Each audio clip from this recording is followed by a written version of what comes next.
After 40 years of collectivization and relentless agricultural planning, Russia's state-owned farms lagged behind pre-war production. Farmers on these enormous state-owned farms are hired hands. Those on collectives are sharecroppers. The Soviet farmer produces only enough to feed himself and 4 other people. By comparison, an American farmer produces enough to feed himself and 26 other people. Only on the tiny private plots allotted to these once independent farmers can individual enterprise and ingenuity be exercised.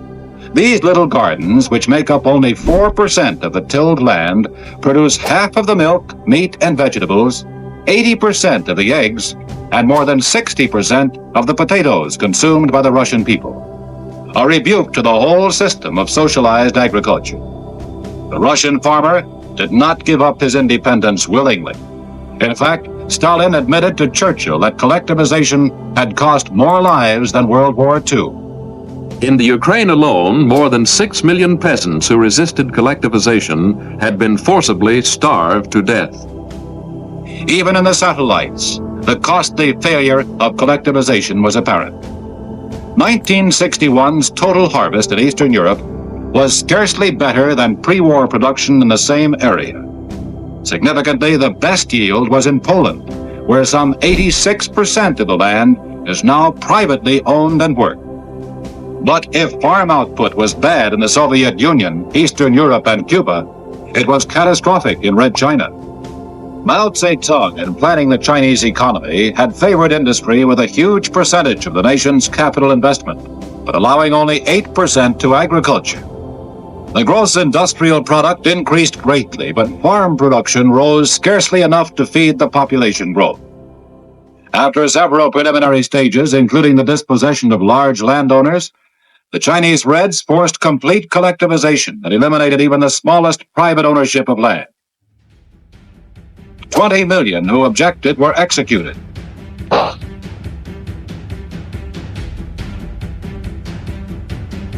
Their deaths served as a warning to others with similar ideas. The communes introduced military concepts into farming with cadres or kanpus who carried out Beiping's policies. China's 100 million peasant families were broken up. Children became wards of the Beiping government and were placed in state-operated nurseries or schools where education and training were directed by the Red regime. Husbands and wives were assigned to separate barracks and mess halls. From 24,000 Spartan communes, the peasants were routed from bed at dawn and marched off to the fields. At the sound of the kanpu's whistle, they seized rifles for close order drill. At another signal, they hurried to their tasks of plowing, weeding, planting, or reaping. Ignorance, mismanagement, and loss of all personal incentive produced a nationwide famine. China's total grain harvest in 1961 was less than in 1957, and there were 60 million more Chinese to be fed. The food ration was cut to a little more than 1,000 calories a day. In the West, 2,000 calories a day are considered the minimum for office work. Even in once fertile Shantung province, so many were dying of starvation that they were being buried in mass graves, reported to Red Chinese pilots who defected. In the countries scarred by hammer and sickle, hunger was on the march. Attempts were made to blame communism's agricultural failures on old mistakes of Stalin, and even on the hostility of the capitalistic West.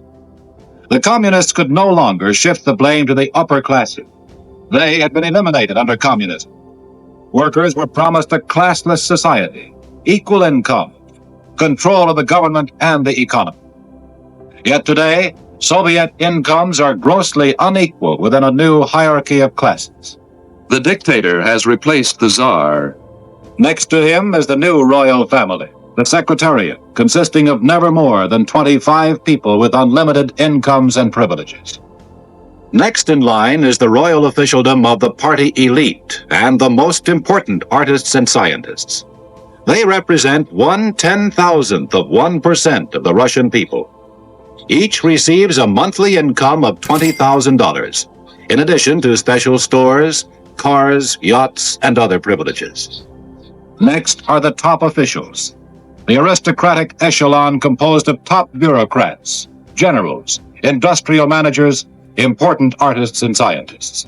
They represent 1.5% of the population, and monthly incomes are equivalent to about $2,500. They also get special privileges of stores, cars, and villas. The bureaucrats are the minor aristocracy, civil servants, party bureaucracy, professionals, Stakhanovite workers. This 15.5% of the Soviet people are paid a monthly income of approximately $400. The peasants and workers are still next to the bottom of the ladder.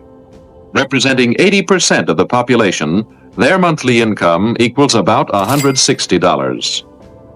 At the bottom of this monolithic structure are the forced laborers.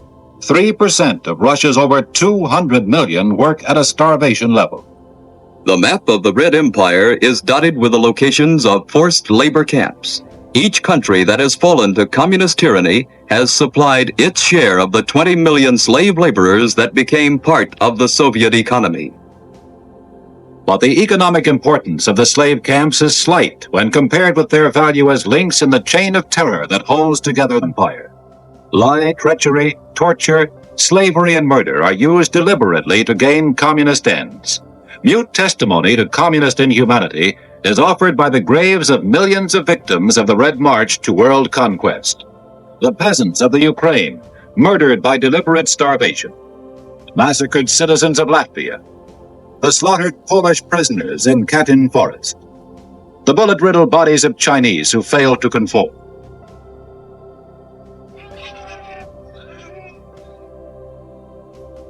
The South Korean villagers callously buried alive. The victims of Castro's bloodbath in Cuba. Is it any wonder that millions have sought to escape this tyranny? Even though they risk death, materialistic communism has failed to provide even the basic necessities of life for its people. The drab reality of hunger and scarcity of consumer goods has revealed the glittering promises of communism as fraudulent. Still, Khrushchev brazenly declares that communism will take over the United States from within. He boasts of a 1973 deadline for the downfall of the United States. Today, we and all the free world are faced with the dangerous consequences of Soviet and Red Chinese failures. Desperate measures are needed by the Red overlords to shift attention from communism's bankruptcy. The more acute their crisis, the greater our danger from their aggression. We must awake to this threat before it is too late. We should have confidence in America's industrial might and agricultural wealth.